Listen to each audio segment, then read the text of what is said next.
hello, namaste, adab, welcome back to channel, welcome back to Saipinit Vlogs. So hope all doing well. I am also doing great. So మొత్తానికి మనం ఈరోజు అయితే వెనకల్ కనపడుతుందా? So వెనకల్ కనపడేది ఏంటంటే 7 wonders theme park అని రాసింది అక్కడ. సో హిందీ కమ్ లిటిల్ మరాఠీలో ఉంది. సో ఫస్ట్ అయితే మనం లోపలికి వెళ్ళిపోదాము. సో ఫ్రీ ఎంట్రీ ఇది, దీంట్లో అసలు ఎంట్రీ పాస్ అలాంటిది ఏం లేదు ప్రజెంట్లీ. లోపలికి వెళ్ళిపోయి 7 వండర్స్ ఏమేమి ఉన్నాయో చూసేద్దాం ఒకసారి.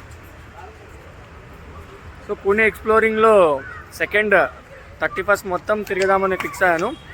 పొద్దున కొన్ని ప్లేసెస్ తిరిగాము, కొంచెం డిసప్పాయింట్మెంట్ వచ్చినా కానీ ఫ్యాషన్ స్ట్రీట్ అయితే ఓకే ఉంది, బట్ ఏం తీసుకోలేదు ప్రజెంట్లీ. సో అంతా ఎక్స్పెండ్ చేయడానికి ఏమంతా అనిపించలేదు, బట్ తీసుకోవచ్చు కొన్ని అయితే ఓకే పడుతూనే ఉన్నాయి. బట్ ఇప్పుడైతే ఇవి 7 వండర్స్ని చెక్అవుట్ చేద్దాము.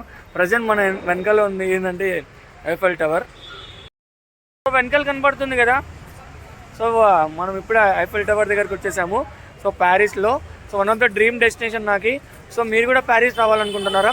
సో అంటే ప్యారిస్ వరకు పోనక్కర్లేదు. సో పూణేలో 7 వండర్స్ థీమ్ పార్క్ అని ఒక పార్క్ అయితే ఓపెన్ చేశారు.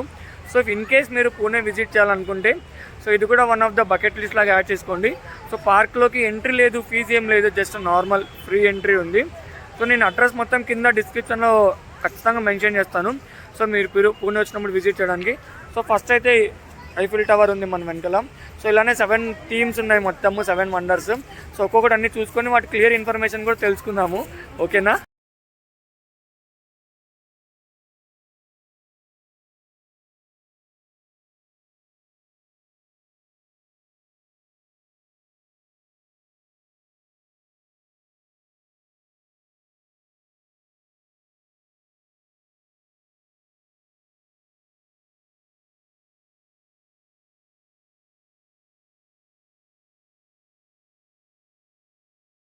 We are at England.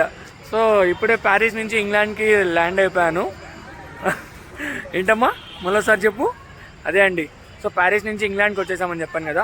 సో వెనకాల కనపడుతుంది కదా, ఇది వన్ మోర్ 7th వండర్లో ఇదొకటి. సో స్టోన్ హెంజ్ దీని పేరు. సో ఇది ఇంగ్లాండ్లో ఎత్తాటి రాళ్ళు దానికి అర్థం అదే. సో పొడవాటి ఎత్తైన రాళ్ళని స్టోన్ హెంజ్ అంటారంట. అండ్ ఇంగ్లాండ్లో ఇది ఒక స్థూపితం లాగా కట్టారంటే ఒక మెమోరియల్ లాగా కట్టారంట. సో మీరు ఇంగ్లాండ్ వెళ్ళినప్పుడు ఖచ్చితంగా విజిట్ చేస్తారనుకోండి, ఎందుకంటే 7 వండర్స్లో ఇది కూడా ఒకటంట ఒకప్పుడు. ఇప్పుడు తీసేశారని నేను ఒక ఆర్టికల్ అయితే చదివాను, బట్ తీసేసారో లేదు నాకు క్లియర్ లేదు. సో ఇన్ కేస్ తీసేసారని మీకు తెలిస్తే కింద కామెంట్ సెక్షన్లో మెన్షన్ చేయండి, తీసేసారో లేదో ఉందో అని. సో వెనకాల కనపడుతుంది కదా, సో ఇది leaning tower of Pisa. So ఇది పీసా వాల్ అని కూడా అంటారు. ఇది 1778 నుంచి 1998 వరకు కడతానే ఉన్నారంట. సో అంత టైం పట్టింది ఇది కట్టడానికి. సో ఈ టవర్కి లీనింగ్ అని ఎందుకు వచ్చిందంటే, సో ఇది కొంచెం స్లైట్ ఇలా బెండ్ అయి ఉంటుంది. సో ఆ ఫోటో నేను కావాలంటే ఇక్కడ పెడతాను, అది క్లియర్ వ్యూ. ఎందుకంటే ఇది ఎంత డిగ్రీలో లీన్ అయిందని చెప్పాలంటే, సో 3.99 డిగ్రీ లీన్ అయిందంట. సో దీని వెయిట్ వచ్చి 14,500 మెగాటన్స్. సో అంత వెయిట్ ఉంది ఇది. అండ్ ఇది 1171 అంటే 1171 నుంచి సో 1998 వరకు దీని కట్టడం జరుగుతూనే ఉన్నది ఇది. సో దీని వెనక బిహైండ్ ద హిస్టరీ ఇది. సో మీకు ఇంకా 3-4 వండర్స్ ఇంకా పెండింగ్ ఉన్నాయి, అది కూడా చూసేద్దాం పోయి. మరో వండర్ కనబడుతుంది కదా, సో దీని పేరే కొలోసియం. సో దీని హైట్ వచ్చి 48 మీటర్స్ అంట.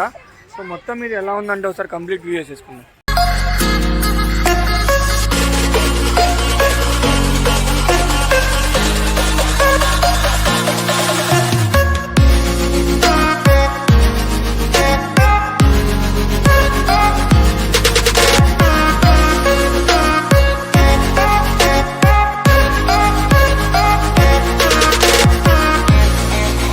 సో మీకు కనబడేవి the great Egypt pyramids. So వీటి గురించి పర్టికులర్గా ఏం చెప్పనక్కర్లేదు. సో మోస్ట్లీ అన్నిటి గురించి అందరికీ తెలిసే ఉంటాయి అనుకుంటాను 7 వండర్స్ గురించి. సో పిరమిడ్స్ గురించి చాలామందికి తెలిసే ఉంటుంది. సో అప్పట్లో మమ్మీ అని ఒక సినిమా కూడా వచ్చినది. సో ఇదైతే 3800 ఇయర్స్ కంటే పాతవి అంట ఇవి. సో ఈజిప్ట్కి వెళ్ళినప్పుడు సో పిరమిడ్స్ని విజిట్ చేయడం మర్చిపోద్దండి. సో ఎందుకంటే వన్ ఆఫ్ ద ఫేమస్ కాబట్టి ఇవి. సో ఖచ్చితంగా విజిట్ చేస్తాం, అది మన వేరే విషయం. సో ఇంకో వండర్ దగ్గరికి వెళ్ళిపోదాం. సో నేను వెళ్ళిన ఒకే ఒక place so Taj Mahal, Agra. So location గురించి నేను పర్టికులర్గా చెప్పనక్కర్లేదు. సో మన ఇండియాలో ఉన్న one of the best wonder ఇది. సో నేను ఎప్పుడు వెళ్ళానంటే 2019 అరౌండ్ ఆ టైంలో వెళ్ళాను. సో మీరు 7 వండర్స్లో ఎక్కడికి వెళ్ళారు కింద కామెంట్ చేసి నాకు చెప్పండి. సో నేనైతే వెళ్ళాను ఇక్కడికి, చాలా అంటే చాలా బాగుంటుంది. అదట్టు నేను ఎర్లీ మార్నింగ్ వెళ్ళాను. సో నేను ఫోటో కూడా ఇస్తాను మీకు సైడ్ ఒకటి, నా ఆగ్రా ఫోటో నాకు ఎప్పటికీ మెమొరబుల్గా ఉండిపోతుంది. సో ఆగ్రా మనకి ఎవరు కట్టారు ఏంటి, ఇంకా మన బుక్కులలో తరతరాలుగా వస్తూనే ఉంది ఎవరు కట్టారు దీని గురించి. మోస్ట్లీ తెలుగు సినిమాలలో చాలా వరకు ఈ స్టాచ్యూని అయితే చూసింటాము. సో ఈ స్టాచ్యూ పేరు స్టాచ్యూ ఆఫ్ లిబర్టీ. సో ఎగ్జాక్ట్గా న్యూయార్క్లో ఉంటుంది ఈ స్టాచ్యూ ఆఫ్ లిబర్టీ. సో రానున్న 2 ఇయర్స్లో మన వ్లాగ్స్లో స్టాచ్యూ ఆఫ్ లిబర్టీ వస్తుందని కోరుకోండి. సో నేను కూడా కోరుకుంటాను ఖచ్చితంగా. సో 2 ఇయర్స్లో నేను న్యూయార్క్ వెళ్ళిపోవాలి వ్లాగ్లో, జస్ట్ విజిటింగ్కే, మళ్ళీ అక్కడే స్టే కాదు. So just travel tourist visa తీసుకొని వెళ్ళిపోవాలి, న్యూయార్క్ మొత్తం తిరిగేసి మళ్ళీ రావాలి. సో బడ్జెట్ అంతా ఎవరు ఇస్తారని అడగద్దండి. సో నా వెనకాల ఎవరైతే ఉన్నారో వాళ్ళు నాకు బడ్జెట్ ప్రొవైడ్ చేస్తారో అది వేరే విషయం. యా, సో ఇంకా నేను పూణే నుంచి బ్యాక్ టు హైదరాబాద్కి అయితే వచ్చేసాను. సో బస్ దిగేసి డైరెక్ట్ రూమ్కి వచ్చి సో వ్లాగ్ అందిస్తున్నాను.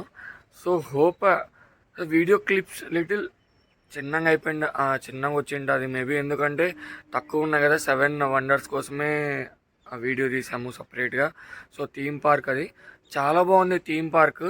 సో మోస్ట్లీ మీకు నచ్చుతుంది అనుకుంటున్నాను. సో పూణే వెళ్ళినప్పుడు ఆ థీమ్ పార్క్ విజిట్ చేయడం మర్చిపోద్దండి. సో చాలా అంటే చాలా బాగుంది, దట్టు ఫ్రీ ఆఫ్ కాస్ట్ లోపలికి ఎంట్రీ, అండ్ చాలా నీట్గా ఉంది లోపల. సో పూణే మున్సిపల్ కార్పొరేషన్కి నేను మళ్ళీ థ్యాంక్స్ చెప్పుకుంటున్నాను. సో చిన్న పిల్లలకి చూపించడానికి చాలా బాగుంటుంది. ఫోన్లో చూపించడం కంటే మనము అక్కడ దగ్గరికి వెళ్ళి ఇది సోవియట్ వాటి గురించి ఎక్స్ప్లెయిన్ చేయడం అదంతా నీట్గా ఉంటుంది చాలా.